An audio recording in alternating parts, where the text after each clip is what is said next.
The next game, which arguably in our biased eyes is the biggest game of the weekend, happens to be the last one, the North London Derby.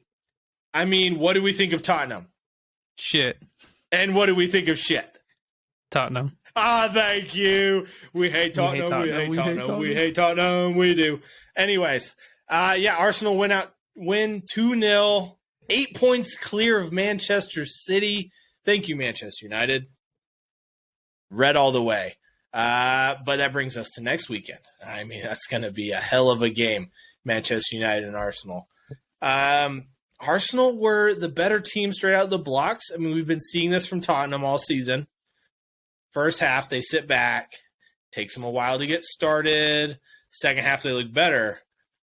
But again, we kind of predicted this, that Arsenal were going to get ahead. Going to get ahead in the beginning, and they were going to put it away. And then Tottenham were going to have to play off the back foot the rest of the game, which plays straight into Arsenal's hands. Arsenal looked great.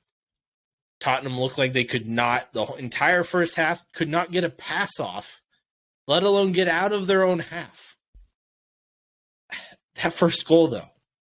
Oh, that's a howler. Bukayo Saka takes it down the line, goes to hit a cross, deflects off Sessegnon's foot, hits Lloris in the chest, goes through his hands, and then goes in the goal. Yeah, that was a bad one. I don't want to say this is reminiscent of Fabien Barthez, but French goalies, after they win a World Cup, seem to make monumentous mistakes. Hugo Lloris has done it 6 times this season now.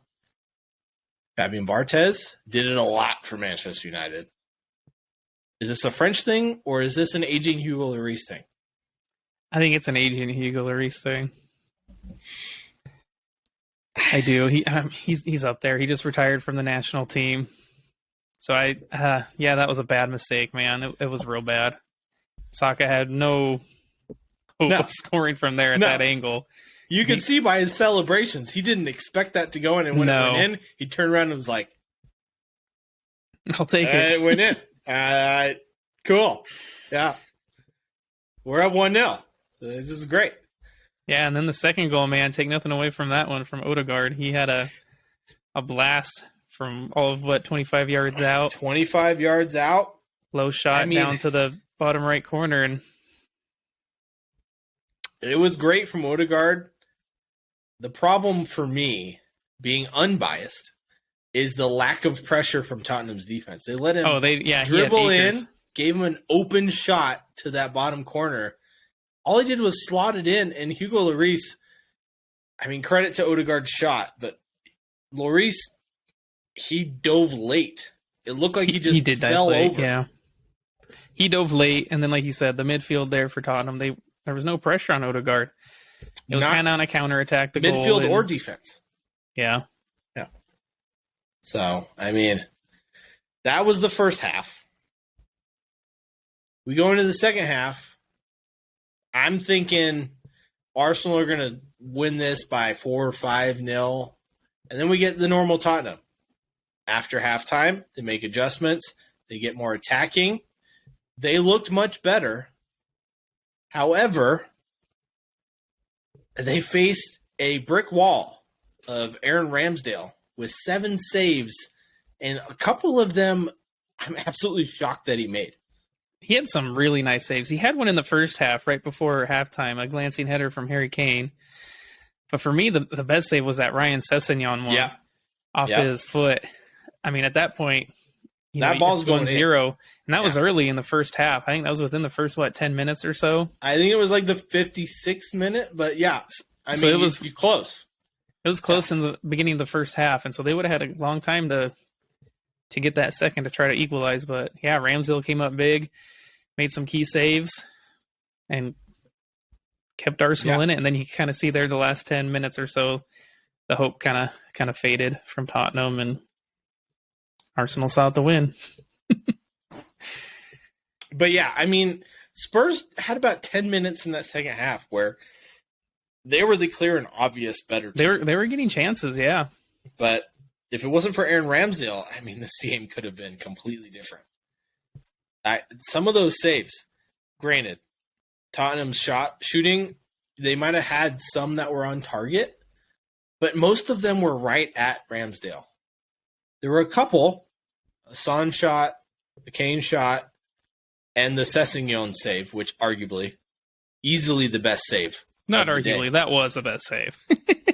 Again, I'll argue it was. Not, but arguably. Yeah, Aaron Ramsdale, I mean, he deservedly won man of the match. He even got kicked by a fan at the end of the game. Did you see that? Yeah, I did. I don't expect anything less out of Tottenham fans, but the fact that he's going to grab his water bottle as a normal goalie does after a game, and a fan jumps down and kicks him in the back and then runs off afterwards. It's a lack of class. Ugly. Something you don't want to see. Lack of class, in my opinion, which is why I wanted to do the chant before this game became a review, because Tottenham fans in this game had no class. Arsenal fans sometimes are a little over-optimistic. They have their own chances that aren't the nicest. I don't think any Arsenal fan would run onto the field and kick Hugo Lloris in the back if they were losing. It's just ugly. Again, something you don't want to see from anyone. No. And fans shouldn't do that. That fan will probably get banned from Tottenham Hotspur Stadium. Should be banned from every Premier League game. I agree. But that is Arsenal's first win against Tottenham away since the White Hart Lane days, and I believe 2015 was the last time Arsenal won away to Tottenham. So this is a huge swing in momentum for Arsenal. They're now unbeaten in 12, 8 points clear of Manchester City. I'm beginning to rethink my top 4 prediction. I'm not saying Arsenal. I kind of want to rethink my top 4 prediction as well. I'm not saying Arsenal. I'm beginning to rethink Manchester City as second. Oh, I was thinking my Liverpool making it into the top 4. Yeah, I think my top 4 might be correct. The order might be wrong. But the Arsenal, City, Newcastle, Manchester United, not in that order. It's not what I said. I think as a top 4, I did say City's going to win the title. I'm not going to say they're not going to win it because I'm an Arsenal fan and I'm very superstitious and I know what happens if I say otherwise. It's worked so far. This is my undefeated Arsenal jersey. Every game I've worn it, they haven't lost. I'm not a superstitious. I think I wear a different one every time. So I'm not saying City isn't going to win the title, but Manchester United has seriously impressed me. I don't think they're going to finish 4th. I definitely think Man United will be in the top 4 by the end of the campaign. Yeah, I don't think they're going to finish 4th, though. I think they'll be higher. Think second? It's possible. I'm going to go with what the next week brings, and we'll cover that in the next episode. Anyways, that was this week. On the 18th, we have Crystal Palace against said Manchester United. Now, they're going to play Saturday, Wednesday, Sunday. Crystal Palace is an easier, not easy, but easier opposition. How do you think this game goes? Selhurst Park. That's a rowdy stadium. Mm-hmm. How do you think this game goes? Man, it's hard to bet against Manchester United. They're playing so well right now. I think they get the result. I don't think this goes Palace's way.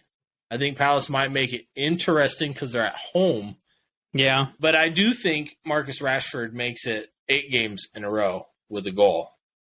And then Manchester United's fans start calling him the Manchester Mbappe. He's got a way to go there, but and fans have made bolder claims. A sweet volley or scores a hat trick in a World Cup final, then maybe. Which reminds me, speaking of volleys, I don't mean to digress back to the Arsenal game, but how about probably one of the greatest misses I've ever seen? Oh, are you talking about that Thomas Partey volley out of midair off his shin the goal lifted off the ground. That would have been a goal of the season contender, that's for sure. I might have said was it Puskas? Puskas Award? Puskas Award winner. Like that if that went in, oh my God. That would have been, it deserved to Northland go in. and Derby hero after the first one, and you saw that one live. I did. That was a great one. One goal of the season, too, was for Arsenal. Yeah. Arsenal's goal of the season. Yes. So I'm just saying, that was probably one of the best misses I've ever seen in my entire life.